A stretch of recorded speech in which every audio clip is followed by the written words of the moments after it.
आज हम लोग बात करेंगे क्लॉक के बारे में। तो क्लॉक से अक्सर आपके एग्जाम में एक क्वेश्चन आ रहा है।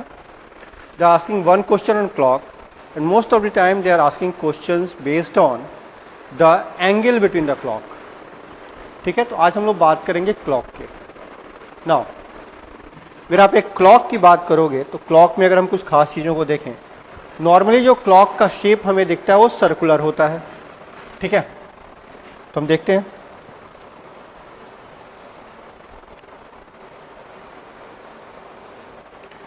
यह है एक सर्किल जो क्लॉक का डायल है हमारे लिए, और इस डायल के ऊपर कई सारी अलग अलग मार्किंग्स होती हैं।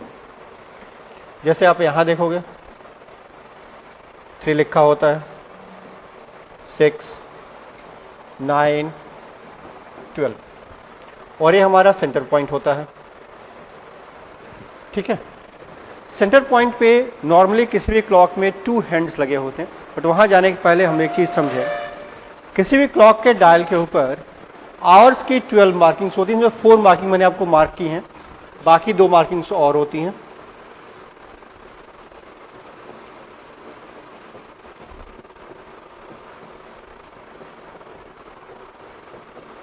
ठीक है, यानी पूरे क्लॉक पे 12 आवर्स होते हैं हमारे पास। और अगर हम मिनट्स की बात करें तो पूरे क्लॉक पे 60 मिनट्स की मार्किंग होती है। ठीक है, तो हम 60 मिनट यानी किन्हीं भी 2 कॉन्सेक्यूटिव आवर मार्किंग्स के बीच में मिनट्स की 5 मार्किंग्स होती हैं। आइए देखते हैं इसको। जब आप 12 to 1 तक मूव करोगे तो 5 मार्किंग्स होंगी जो मिनट की होंगी, और 1, 2, 3, 4 ये सब क्या है, आवर्स की मार्किंग है।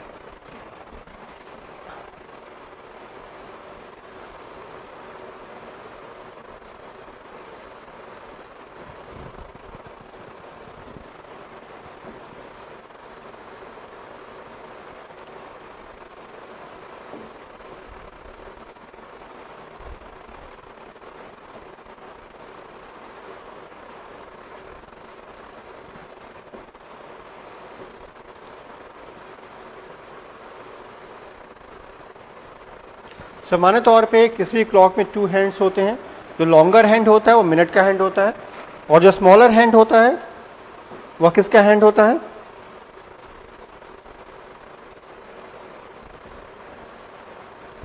जो स्मॉलर हैंड होता है हमारे लिए वो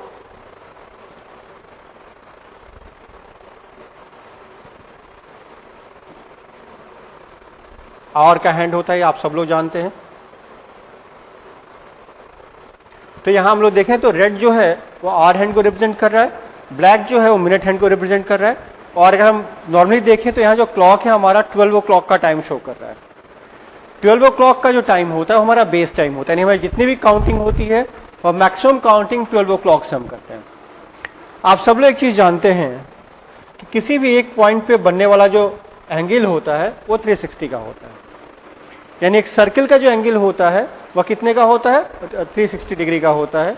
अब अगर हम लोग इसको आवर्स के बेसिस पे कैलकुलेट करें, सो हम किसी भी वॉच में देख सकते हैं, किसी भी क्लॉक में देख सकते हैं कि 12 hours equals to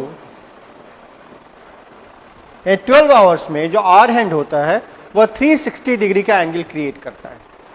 so 1 hour में वह कितने का एंगल क्रिएट करेगा, 360 divide by 12, that is 30 degree. 1 hour में कितने का एंगल क्रिएट करेगा वो, 30 डिग्री का।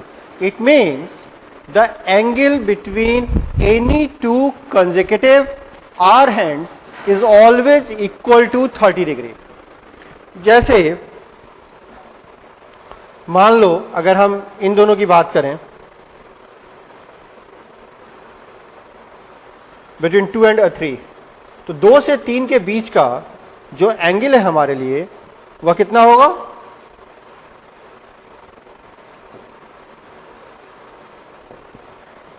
तो किन्हीं भी 2 consecutive आवर हैंड्स के बीच का जो एंगल होता है वह एंगल होता है हमारे लिए 30 डिग्री का। यह हमें हमेशा ध्यान में रखना है। ठीक है, सेकंड चीज, अब जरा मिनट हैंड की बात करते हैं। अब मिनट हैंड जो है वह 1 आवर में एक सर्कल कंप्लीट करता है। 1 आवर के लिए वो 60 मिनट का टाइम लेता है, सो अगर हम लोग मिनट हैंड की अगर हम लोग बात करते हैं तो वह 60 मिनट में 360 का एंगल क्रिएट करता है, ठीक है। सो 1 मिनट में वह कितने का एंगल क्रिएट करेगा? 360 by 60, that is equal to 6 degree. It means किन्हीं भी 2 कंसेक्यूटिव मिनट हैंड्स के बीच का जो एंगल होता है वह 6 डिग्री का होता है, वहीं किन्हीं भी 2 कंसेक्यूटिव आवर्स हैंड के बीच का जो एंगल होता है वह 30 डिग्री का होता है, ठीक है। अब चलो इसको थोड़ा सा अलग करते हैं और एक बार फिर से आर हैंड की तरफ वापस लौटते हैं।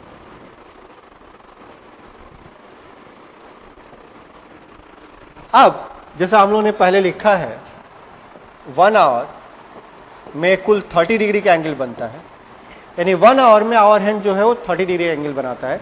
तो अगर आवर हैंड मूव कर रहा है वह 1 आवर में 30 डिग्री का एंगल क्रिएट कर रहा है, तो 1 मिनट में कितने का एंगल क्रिएट करेगा यह चेक करने की कोशिश करते हैं आवर हैंड के लिए। इसीलिए मैं रेड कलर यूज कर रहा हूं ताकि यहां रेड कलर जो है आवर हैंड को रिप्रेजेंट कर रहा है हमारे लिए। सो देखते हैं इसको। 1 आवर में कुल कितने मिनट्स होते हैं? 60 मिनट्स होते हैं। तो आवर हैंड जो है वो एक्चुअली 60 मिनट में 30 डिग्री का एंगल क्रिएट कर रहा है। सो वह 1 मिनट में कितने का एंगल क्रिएट करेगा? 30 by 60, that is half degree, ठीक है। श्योर हैं सब लोग? चलिए इससे थोड़ा सा और आगे चलते हैं। अब हमारे पास यहां से 2 इंपॉर्टेंट फैक्टर्स मिल रहे हैं। अगर आप ध्यान से देखो तो एक फैक्टर मिल रहा है हमारे पास यहां हाफ डिग्री का, दूसरा इंपॉर्टेंट फैक्टर यहां मिल रहा है हमारे पास 30 डिग्री का। तो चलो अब इससे थोड़ा सा और आगे बढ़ते हैं। आप सब लोग जानते हैं कि आवर हैंड, जैसे मान लो 12 o'clock का टाइम हो रहा है, तो एग्जैक्टली 1 घंटे के बाद टाइम कितना होगा? 1 o'clock। फिर 1 o'clock का टाइम हो रहा है तो एग्जैक्टली 2 घंटे के बाद टाइम कितना होगा? 2 o'clock। 2 o'clock का टाइम हो रहा है तो एग्जैक्टली 1 घंटे के बाद टाइम कितना होगा? तो 3 o'clock। सो अगर हम डायल पे आवर हैंड के मूवमेंट की बात करें तो डायल पे अगर आवर हैंड मान लो 1 o'clock का टाइम हो रहा है तो आवर हैंड 1 की तरफ होगा, 2 o'clock का टाइम होगा तो वह 2 की तरफ होगा। अब 1 से 2 तक मिनट की कुल कितनी मार्किंग्स है? 5। यानी जो आवर हैंड है वह 1 घंटे में उसने क्लॉक के डायल के ऊपर 5 मिनट की मार्किंग को क्रॉस किया। क्लियर है सबको ये चीज? ठीक ऐसे ही अगर हम लोग बात करेंगे मिनट हैंड की, तो मिनट हैंड 1 आवर में 1 सर्कल कंप्लीट कर लेता है, यानी वह 1 आवर में वह 60 मिनट्स की मार्किंग को कवर करता है। एक सर्कल पूरा करेगा तो डायल के ऊपर मिनट की 60 मार्किंग्स होती हैं, तो वह कुल 60 मार्किंग को कवर अप करेगा। श्योर है सब लोग? अब ऐसे कंडीशन में अगर हम इस स्थिति की बात करते हैं तो ऐसी स्थिति में हम यह देख रहे हैं कि सेम 1 आवर में आवर हैंड जो है वह तो केवल 5 मिनट की मार्किंग कवर कर रहा है, वहीं जो मिनट हैंड है वह 1 आवर में कितने देर की मार्किंग कवर कर रहा है? आवर हैंड 5 मिनट की मार्किंग कवर कर रहा है, उतने ही देर में मिनट हैंड कितने देर की मार्किंग कवर कर रहा है? 60 मिनट की, 60 मिनट्स की। यानी हर घंटे में मिनट हैंड और आवर हैंड के बीच में मिनट के टर्म में जो डायल के ऊपर कवर किया गया मिनट है उसमें 55 मिनट का डिफरेंस है। तो इसको हम कह सकते हैं, अगर आप देखोगे ध्यान से, जैसे मान लो 2 o'clock का टाइम है, 2 से 3 o'clock पे आ रहे हैं, तो आवर हैंड उतने देर में 2 to 3 के बीच में मिनट की 5 मार्किंग कवर करेगा, और उतने ही देर में जो मिनट हैंड है वो पूरा एक सर्कल घूम जाएगा। जितने देर में आवर हैंड 2 to 3 तक आएगा उतने देर में मिनट हैंड एक पूरा सर्कल कवर कर लेगा। जब वो एक पूरा सर्कल कवर कर लेगा तो वह 60 मिनट कवर करेगा। तो हम देखते हैं कि ये हर घंटे में मिनट हैंड आवर हैंड के कंपैरिजन में 55 मिनट एक्स्ट्रा ट्रेवल करता है, 55 मिनट एक्स्ट्रा गेन करता है। सो हम लोग लिख सकते हैं the minute hand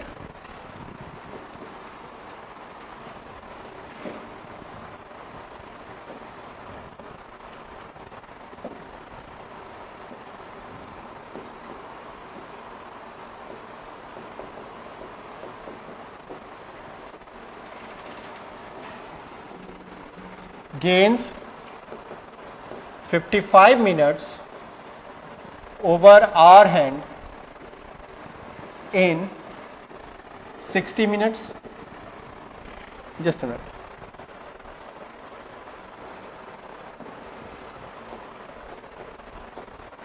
$55 minutes over hour hand in 60 minutes.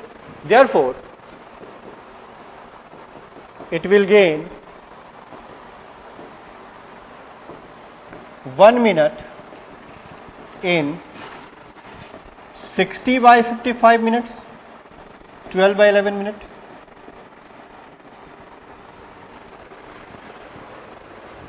Sure है? तो हमारे पास अब तीन अलग अलग फैक्टर्स हो गए. एक फैक्टर हो गया हमारे पास 12 बाय 11 मिनट का. बाकी जो दो फैक्टर्स हैं यहां पे हैं हाफ डिग्री का एंड 30 डिग्री का. अब बात करते हैं आपके एग्जाम में आने वाले कुछ बहुत बेसिक क्वेश्चंस की. आपके एग्जाम में अक्सर क्वेश्चन पूछा गया है find the angle between the hands of the clock. तो वहां पर उस तरह के क्वेश्चन को सॉल्व करने के लिए हमें इन तीनों फैक्टर्स की जरूरत पड़ेगी. आइए देखते हैं कैसे. जैसे अगर मान लो अगर मैं आपसे टाइम पूछूं तो आप मुझे टाइम क्या बताओगे? आप मुझे कुछ लोग कहेंगे 2:23. टाइम आप मुझे क्या बताओगे? 2:23. कोई कहेगा 10:20. जहां जैसा टाइम हो रहा होगा जिसके वॉच में जो टाइम हो रहा होगा उसके अकॉर्डिंग आप मुझे बोलोगे. जब आप मुझे टाइम बताओगे, जैसे मान लो अगर कोई कहता है 2:23,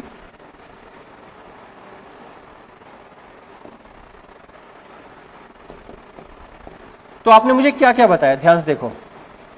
आवर्स एंड मिनट्स. ऐसे अगर मान लो कोई कहता है 10:30, तो आपने मुझे क्या बताया? Hours minutes. ऐसे ही मान लो अगर कोई कहता है 4:50, अगेन आपने क्या बताया? Hours and minutes. यहां लेकिन यहां जो आवर्स है वो क्या रिप्रेजेंट कर रहे हैं, या जो टाइम है एक्चुअली क्या रिप्रेजेंट कर रहा है, इस चीज को देखने की कोशिश करते हैं. मैंने आपसे पहले बताया कि जो हमारा 12 o'clock का टाइम होता है वो बेस टाइम होता है. यानी हमारी सारी काउंटिंग कहां से स्टार्ट होती है? 12 o'clock से. तो 12 o'clock से अगर हम स्टार्ट करते हैं 2:23 की बात करें, इसका मतलब ये है कि 2 hours have been completed from 12 o'clock, and after the completion of those 2 hours 23 more minutes have been completed. 2 घंटे तो कंप्लीट हुए ही हैं, बट उसके साथ साथ 23 मोर मिनट्स भी कंप्लीट हुए हैं. तो यह दोनों चीजें यहां पे आती हैं. ठीक है? श्योर है सब लोग? तो हम यह देख रहे हैं कि हम केवल उन्हीं आवर्स की बात करते हैं जितने आवर्स 12 o'clock के बाद कंप्लीट हो चुके हैं. जैसे अब यहां देखो 4:50 means 4 hours have been completed from 12 o'clock, and after the completion of those 4 hours 50 more minutes have been completed. तो यह इंपॉर्टेंट पार्ट है कि आपको हमेशा यह ध्यान रखना है कितने आवर्स कंप्लीट हुए हैं. ठीक है? कौन सा आवर का अंडर कंप्लीशन है, कंटिन्यूएशन में, उससे हमें मतलब नहीं. हमारा मतलब किस चीज से? कुल कितने आवर्स कंप्लीट हुए हैं, यह चीज आपको ध्यान में रखना है. ठीक है? तो चलिए इससे थोड़ा सा आगे चलते हैं. अब अगर मान लो हमें एंगल फाइंड आउट करना है तो हम बहुत आसान एक फॉर्मूला यूज करते हैं. उसी फॉर्मूले का भी हम इस्तेमाल करने वाले हैं. आइए देखते हैं. Late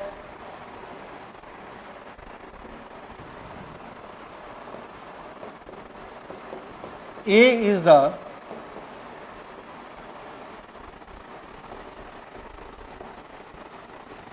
angle between hour hand and minute hand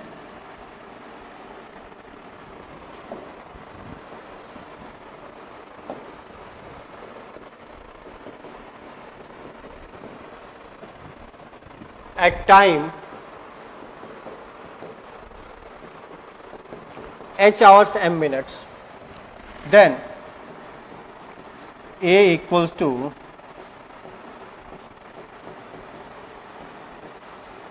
30h minus 11m/2, or A equals to 11m/2 minus 30h.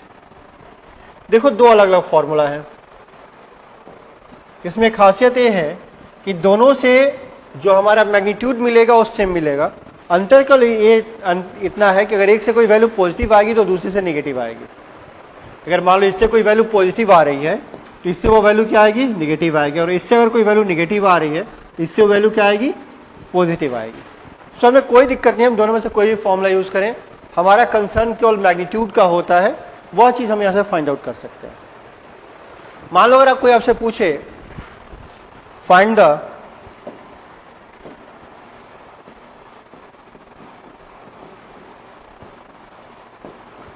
Angle between hands of clock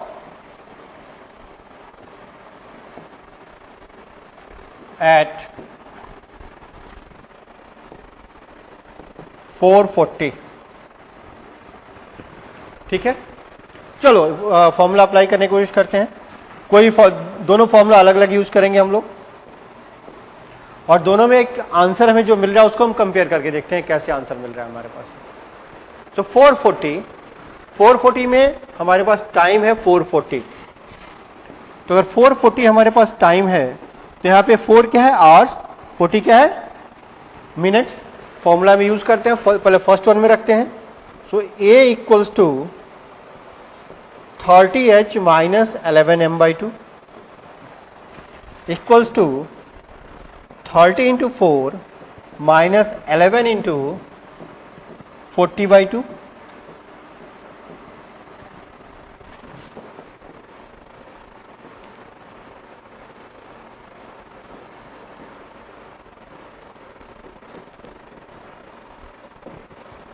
minus 100 degree हमारा आंसर मिला। दूसरा फॉर्मूला यूज करते हैं, आपको दोनों में से कोई एक यूज करो एग्जाम में, आपको आपका आंसर मिल जाएगा। हमें केवल मैग्नीट्यूड से मतलब होता है, साइन से कोई मतलब नहीं होता है। हमारा कंसर्न किससे है, मैग्नीट्यूड से, साइन से हमारा कोई कंसर्न नहीं होता यहाँ पे। सो इसको देख लेते हैं।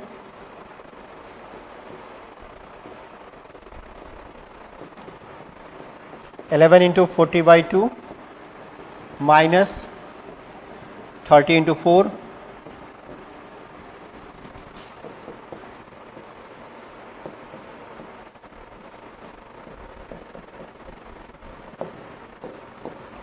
ठीक है। तो देखोगे दोनों कंडीशन में मैग्नीट्यूड हमें सेम मिला है। एक में साइन माइनस है, निगेटिव है, दूसरे में साइन पॉजिटिव है। साइन से कोई अंतर नहीं पड़ता, हमारा कंसर्न किसका है, मैग्नीट्यूड का है।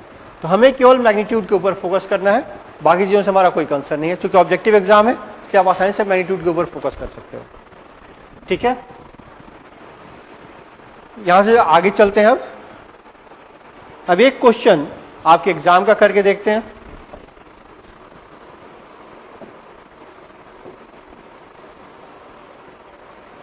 आपके एग्जाम में एक क्वेश्चन शायद आया था, चलिए क्वेश्चन लिखता हूं मैं। Find the angle between hands of clock at 7:35। अब 7:35 के केस में फिर आप देखोगे तो बस टाइम कितना है, 7 आवर्स एंड 35 मिनट्स, ठीक है। 7 आवर्स एंड 35 मिनट्स। तो आइए फॉर्मूला यूज करते हैं।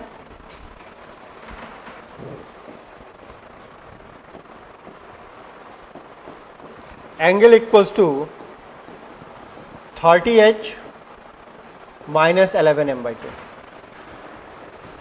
ठीक है। 30H minus 11m/2। सो क्या होगा, 30 इंटू 7 माइनस 11 इंटू 35/2।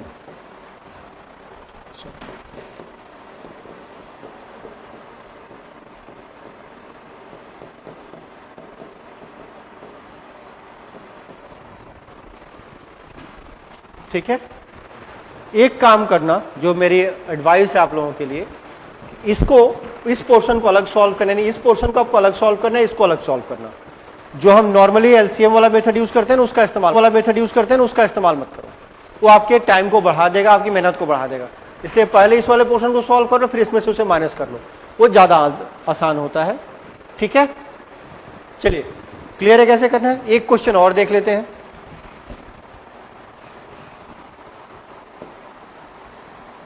मान लो एक क्वेश्चन है हमारे पास 820, इसका आंसर देखते हैं कितना होता है। सो 820 के केस में क्या होगा, again a equals to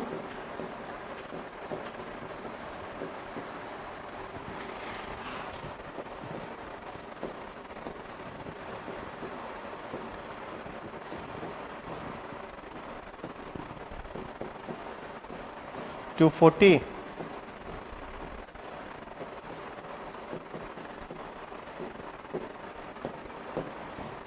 so answer क्या होगा हमारे लिए 130 डिग्री। ठीक है।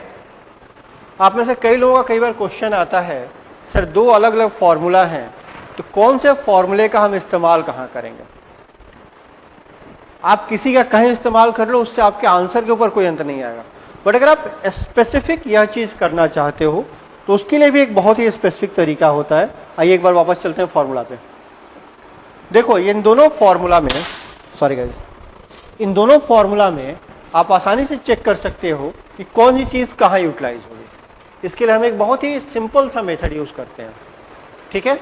हम यहां मिनट और आर हैंड के बीच के एक सर्टेन रिलेशनशिप को यूटिलाइज करते हैं।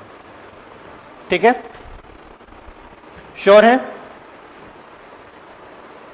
तो ये देखते हैं वह रिलेशनशिप क्या होता है। आप सब लोग जानते हैं कि 1 मिनट में मिनट हैंड 6 डिग्री का एंगल क्रिएट करता है। वहीं 1 आवर में आर हैंड जो है वह 30 डिग्री का एंगल क्रिएट करता है। तो 30 डिग्री का एंगल क्रिएट करने में मिनट हैंड को 5 मिनट्स लगते हैं। जो काम आर हैंड 1 आवर में करता है वो काम मिनट हैंड 5 मिनट में कर लेता है। बस इसी छोटी सी चीज का हम लोग इस्तेमाल करते हैं। So if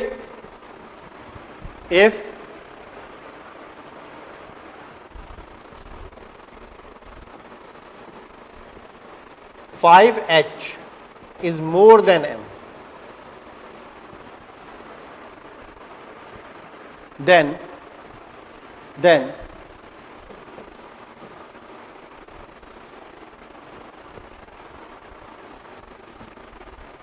first formula will be used, and if 5h is less than m, then second formula will be used. क्या ध्यान में आपको रखना है, अगर 5h m से ज्यादा है तो आप पहला फॉर्मूला यूज करोगे, अगर 5h m से कम है तो आप दूसरा फॉर्मूला यूज करोगे। यह सिंपल सा जो 5 वाला कंसेप्ट है वहीं से आता है कि जो मिनट हैंड है उसे 30 का एंगल बनाने में 5 मिनट लगते हैं और जो आवर हैंड है उसे 30 का एंगल बनाने में आपको 1 आवर लगते हैं। तो वही 30 के एंगल का कंसेप्ट यहां पे हम यूज करते हैं। ठीक है,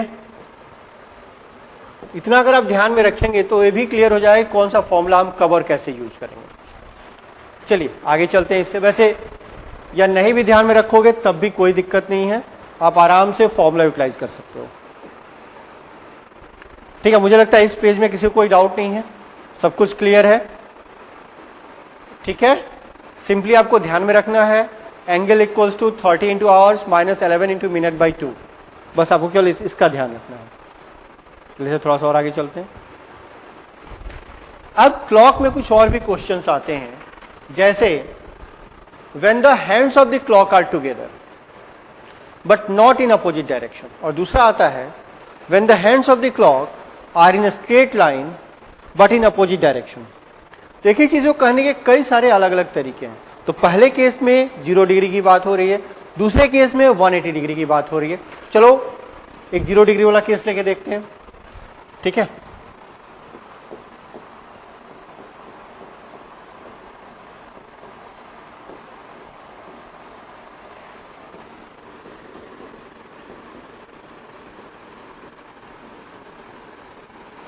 when the hands of the clock are together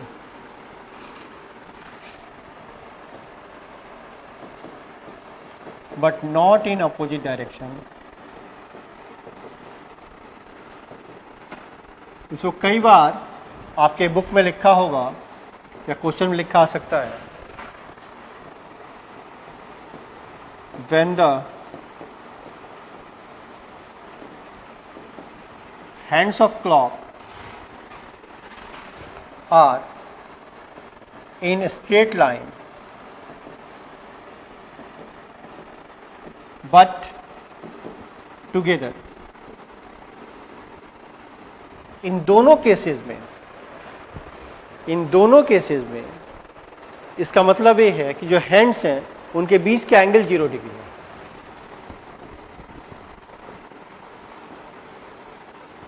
Then the angle between hands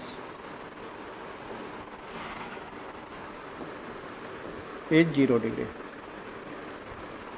ठीक है.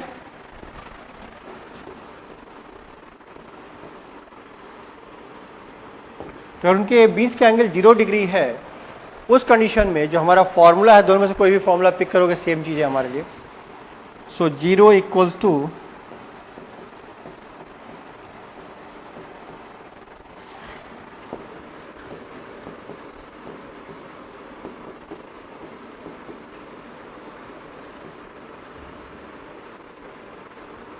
ठीक है 11m/2/30h. अब यहां m को पहले क्यों लिया गया, इसका भी एक बहुत बड़ा कारण है. मैक्सिमम एग्जाम में जो क्वेश्चन आता है वहां पर आपको आवर्स की वैल्यू गिवन होती है और आपसे मिनट की वैल्यू पूछी जाती है. ठीक है, आवर्स की वैल्यू गिवन होती है और किसकी वैल्यू पूछी जाती है, मिनट की वैल्यू पूछी जाती है. ठीक है, श्योर है सब लोग. आइए देखते हैं कुछ क्वेश्चंस करके, कहीं क्लियर हो इस पे क्वेश्चन किस तरह के आते हैं.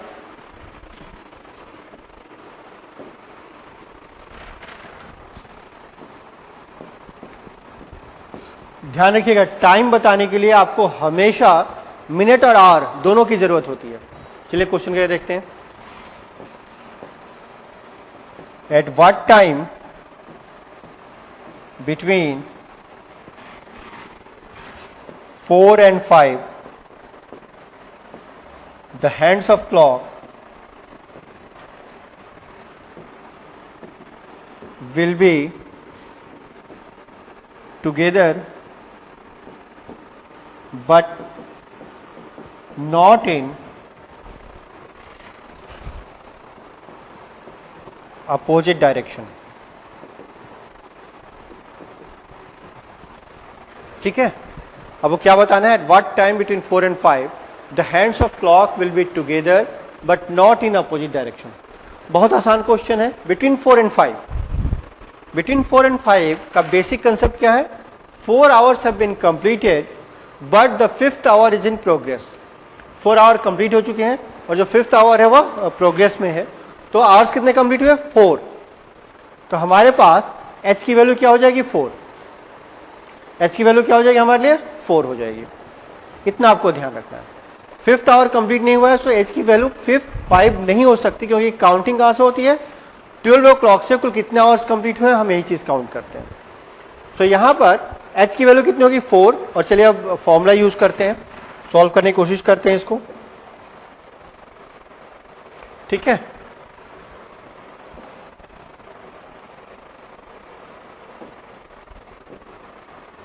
सो सॉल्व करेंगे तो हमें क्या मिलेगा, 0 या चलो डायरेक्टली ही कर लेते हैं, फॉर्मूला यूज कर लेते हैं. अपना फॉर्मूला है हमारा 11m/2 equals to 30h. So 11m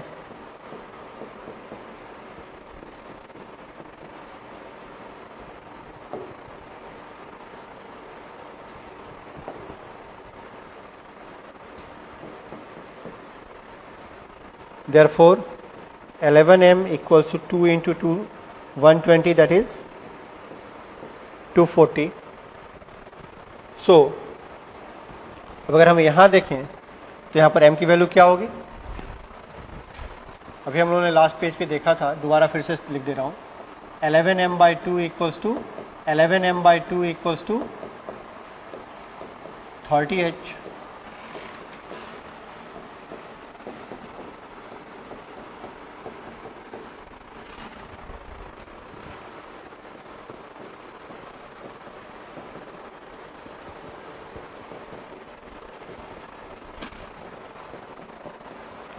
Minute will be equal to 240/11.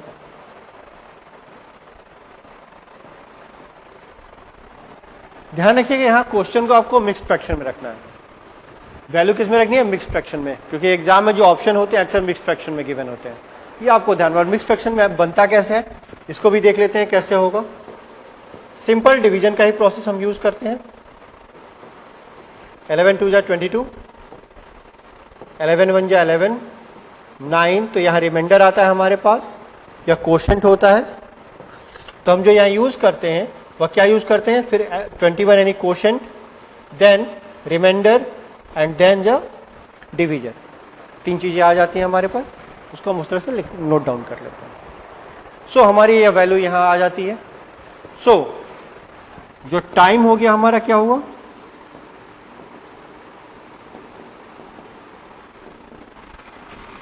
Four hour पहले से 4 hours 21 9/11, 4 hours 21 9/11 हो गया हमारे लिए। ठीक है, श्योर है सब लोग? आसान काम है, आप सब लोग आराम से कर सकते हो, कोई दिक्कत नहीं आएगी आप लोगों को। बस केवल थोड़ी सी प्रैक्टिस और फॉर्मूले का आपको ध्यान रखना है, आप आराम से सारे क्वेश्चन कर पाओगे। एक क्वेश्चन और कर लेते हैं, ठीक है। मान लो एक और क्वेश्चन है हमारे पास।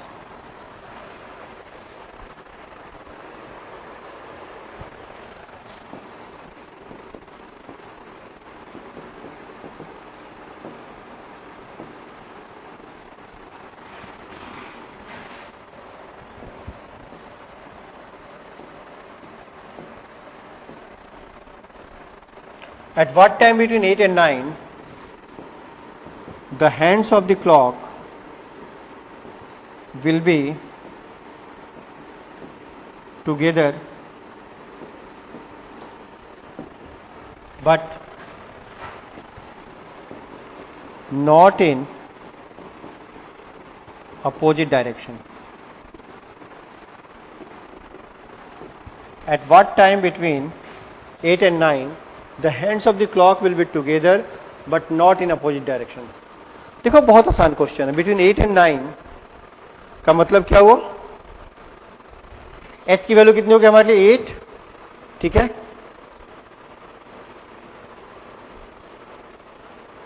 h की वैल्यू कितनी होगी हमारे लिए? 8 हो गई। चलो फॉर्मूला में यूज करके देखते हैं, नेक्स्ट पेज पे मूव करते हैं, ठीक है। आइए देखते हैं इस चीज को।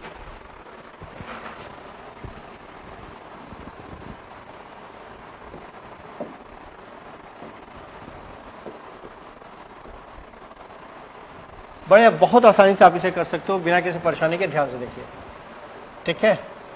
सो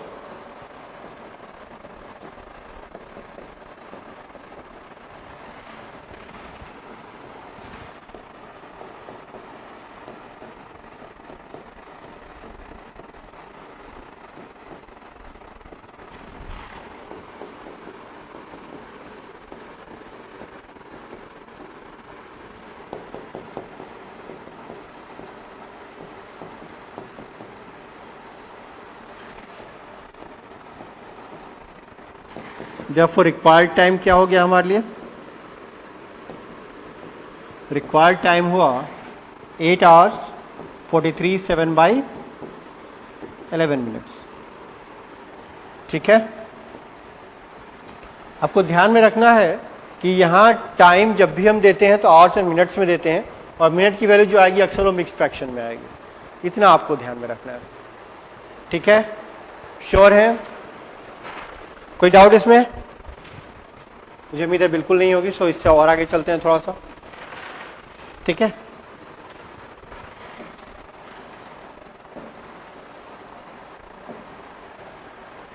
एक बहुत इंपॉर्टेंट पॉइंट है हम लोग जिसका इस्तेमाल अक्सर करते हैं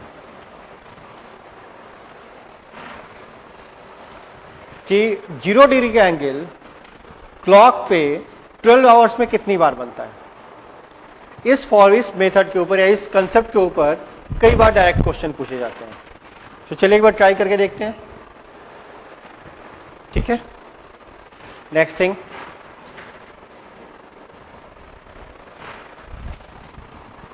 इंपॉर्टेंट पॉइंट है,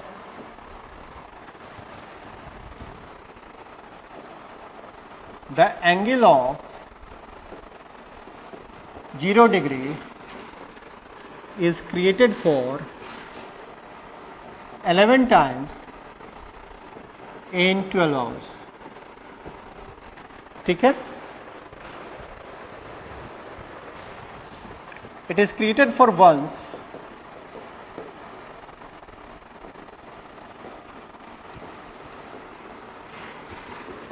in every hour,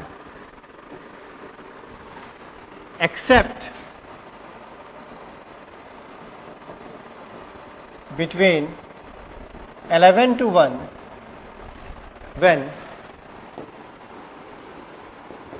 it is created for only one time at 12 o'clock between 2 hour divisions.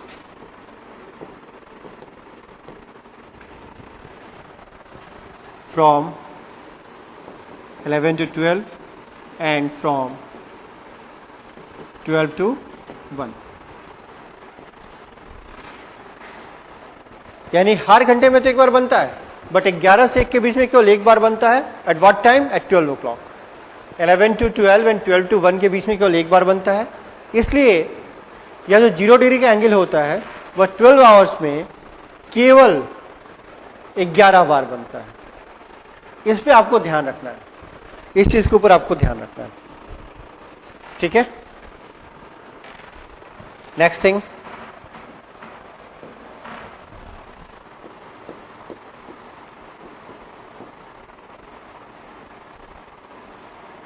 when the hands of clock are together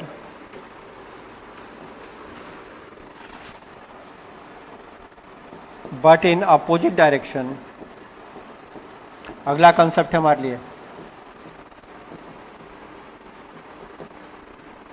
और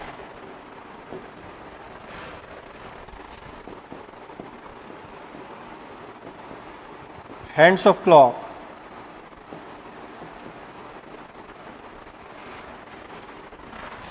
are in a straight line but not together, then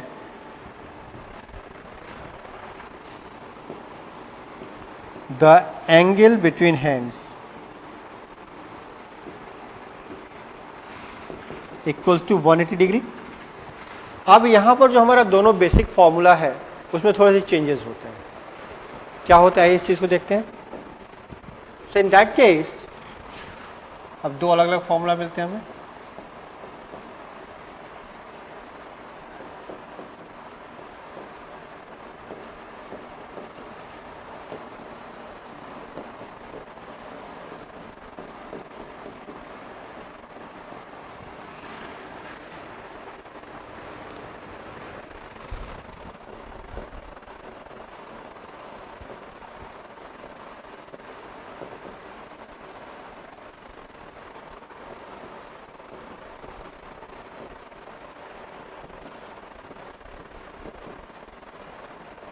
पहला formula कब use होगा?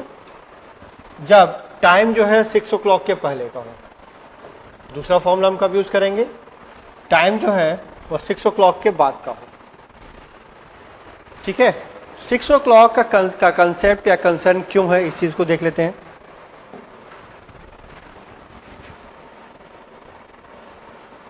अगर आप एक clock को देखोगे ना तो यहां पर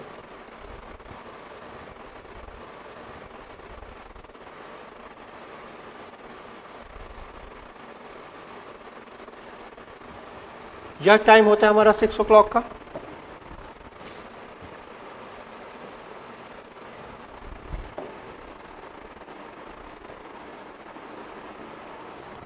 यह टाइम किसका होता है? 6 o'clock का. 3 होता है, सॉरी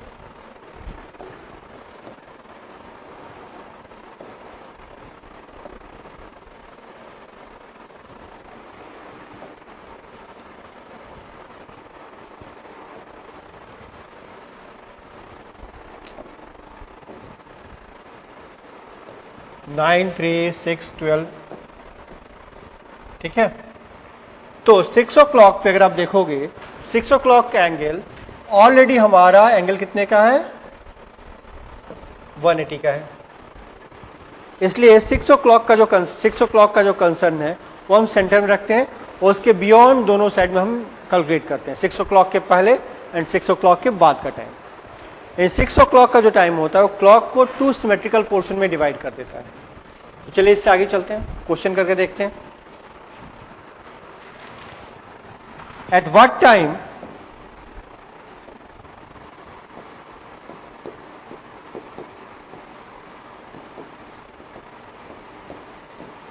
between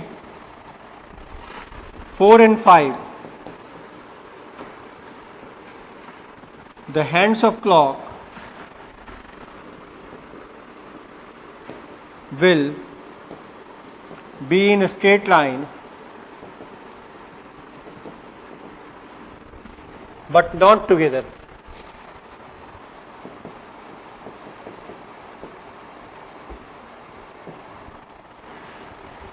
आइए अब इस क्वेश्चन को सॉल्व करने की कोशिश करते हैं।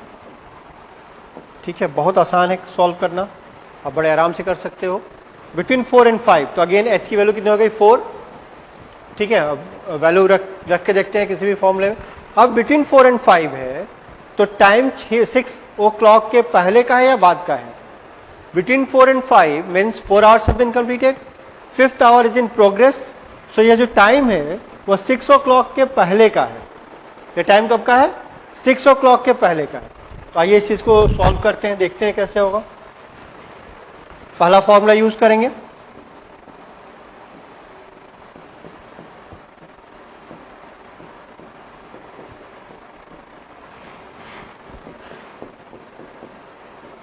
एलसीएम का भी मत यूज करना इसमें। ठीक है, एलसीएम यूज करने की जरूरत आपको नहीं है।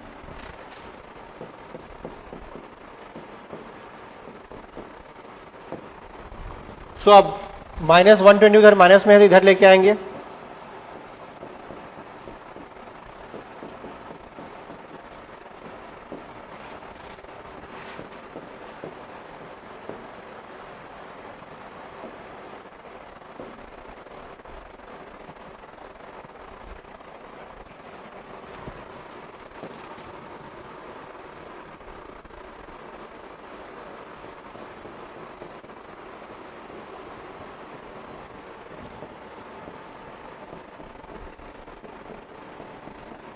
मैं डिटेल में आपको बता रहा हूं बट आपको एग्जाम में इतना टाइम नहीं लगेगा, आप आराम से कर पाओ। प्रैक्टिस कर लो तो बड़े आराम से कर लोगे। ठीक है, डिटेल में इसलिए बता रहा हूं ताकि कोई भी स्टेप छूटे नहीं हमारा।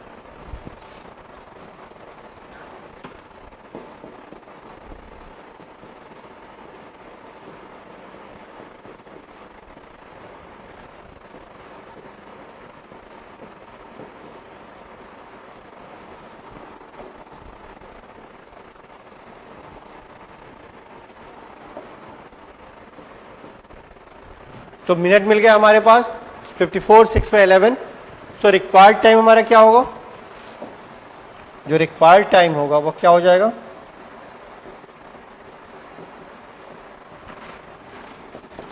4, 54, 6/11। ये हमारा इसका आंसर हो जाएगा। इतना आपको ध्यान में रखना है। ठीक है, श्योर है। एक क्वेश्चन और कर लेते हैं, आज का आखिरी क्वेश्चन होगा हम लोगों के लिए, उसे कर लेते हैं फिर आगे बढ़ते हैं।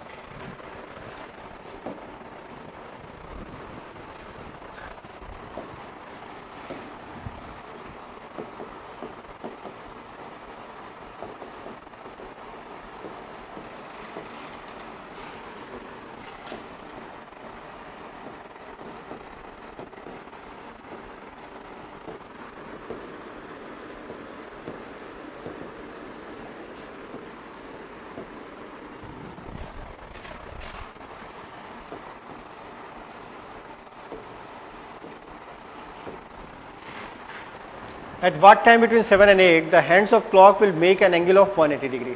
सिंपल सा क्वेश्चन है, बड़े आराम से आप सॉल्व आउट कर सकते हो। ट्राई करते हैं, चलिए। ठीक है,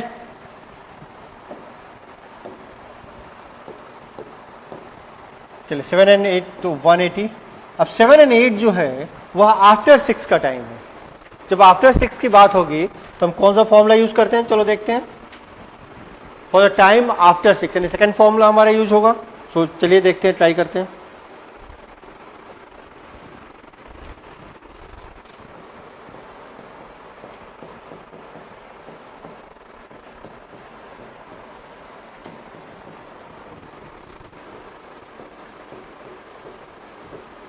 L7 लेंगे, क्यों? क्योंकि 7 आवर्स ही कंप्लीट हुए हमारे।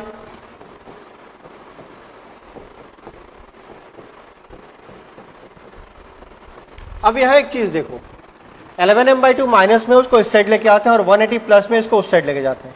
क्या मिलता है हमें, देखो।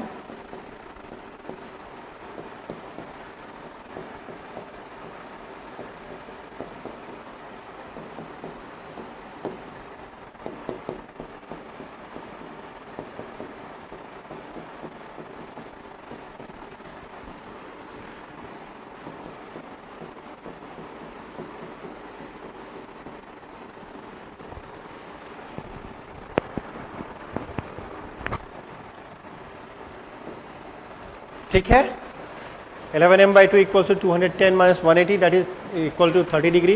So 11m equals to 30 into 2, that is 60.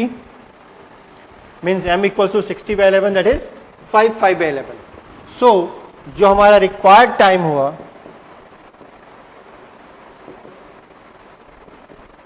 Required time क्या हुआ, 7 5 5 by 11 minutes, 7 hours 5 by 11 minute से हमारा आंसर हो गया। उम्मीद है कि जो दोनों फॉर्मूला हम लोगों ने किए हैं इसको आप आसानी से समझ पाओगे। ठीक है, आप लोगों ने जो दोनों फॉर्मूला जो आज हम लोगों ने किए